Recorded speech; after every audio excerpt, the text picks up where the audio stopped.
La mia cantina è la cantina Giusti Pier Giovanni di Morro d'Alba. Siamo produttori di Lacrima di Morro d'Alba e abbiamo 16 ettari di vigneti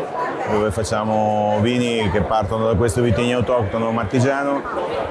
declinato in diverse versioni, dai rosati allo spumante alle versioni classiche in rosso, che sono quelle più peculiari caratteristiche di questa DOC, che si caratterizza per gli aromi floreali, le note di rosa, di violetta. È una DOC molto interessante perché nasce da un vitigno veramente incredibile che ha delle caratteristiche uniche. La cosa particolare di questo vitigno è che la florealità si unisce anche a dei tannini vellutati, quindi un vino che ha anche caratteristiche di invecchiamento interessanti. L'importanza del sughero naturalmente perché lavorando su un vino rosso che ha un potenziale di evoluzione interessante è importante lavorare con dei sugheri di qualità e avere soprattutto un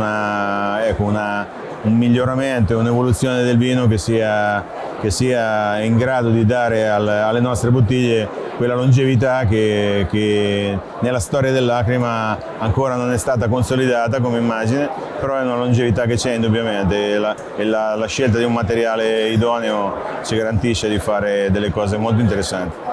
Porto Cork perché credo che abbiano fatto una politica molto intelligente nella nostra zona, iniziando a collaborare con dei ragazzi che girano e che propongono l'azienda in una maniera